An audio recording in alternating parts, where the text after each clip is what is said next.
Hi, எல்லோரும் எப்படி இருக்கீங்க? நல்லா இருக்கீங்கன்னு நம்புகிறேன். நானும் நல்லா இருக்கேன். ஸோ பேசிக்கலி வந்து இந்த போஸ்ட் எதுக்குன்னா, இந்த பேஜ் நான் எதுக்காக க்ரியேட் பண்ணியிருக்கேன், என்ன போஸ்ட் பண்ண போகிறேன்னு இது வரைக்கும் நான் சொல்லவே இல்லை. சும்மா அதையும் போட்டுகிட்டே இருக்கேன். ஸோ அதுக்கு தான் ஒரு ஜென்ரல் இன்ட்ரடக்ஷன் மாதிரி ஒன்று கொடுக்கலாமே அப்படிங்கிறக்காக தான் இந்த வீடியோ. ஸோ பேசிக்காக ஒரு 30 வயசான ஒரு ஆள், அவனோட சொந்த வீடு, ஊர், நாட்டை விட்டு ஃபர்ஸ்ட் டைம் வெளியில் தனியாக வந்திருக்கான். ஸோ என்னோடய பேக்ரவுண்ட் என்னென்னா, நான் வந்து ஒரு typical 90s kid, single kid and engineering முடித்தேன். As usual IT job. இந்தியாவில் கூட பெரும்பாலும் நான் கோயம்புத்தூர், பெங்களூரை தாண்டி பெருசாக எங்கேயும் போனதில்லை. பெங்களூர்லேயும் ரொம்பலாம் இருக்க மாட்டேன். மேஜர்லி நான் வந்து கோயம்புத்தூரில் தான் இருந்தேன். ஸோ ஒரு 6-7 வருஷமாக வேலைக்கு போகிறேங்க. 2016 முடித்தேன். இப்போது 9 வருஷம் ஆச்சுன்னு நினைக்கிறேன். ஐயோ 10 வருஷம் ஆச்சா? சரி, ஓகே, 10 வருஷம் ஆச்சு.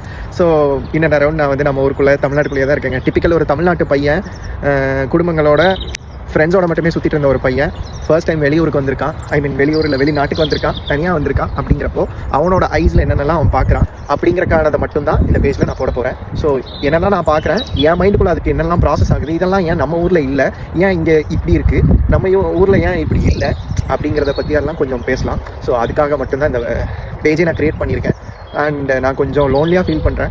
ஸோ இந்த மாதிரி எடிட்ஸு அது இதுன்னு கொஞ்சம் பிஸியாக ஆக்குப்பைடாக வச்சுக்கிறக்காகவும், ப்ளஸ் என்னோட தாட் ப்ராசஸை வந்து இந்த பேஜ் மூலிமா எல்லாத்துக்கும் பதிவு பண்ணலாங்கிறக்காக தான் இந்த பேஜ். பிடிச்சதுன்னா ஃபாலோ பண்ணி வச்சுக்கோங்க. தேங்க்யூ.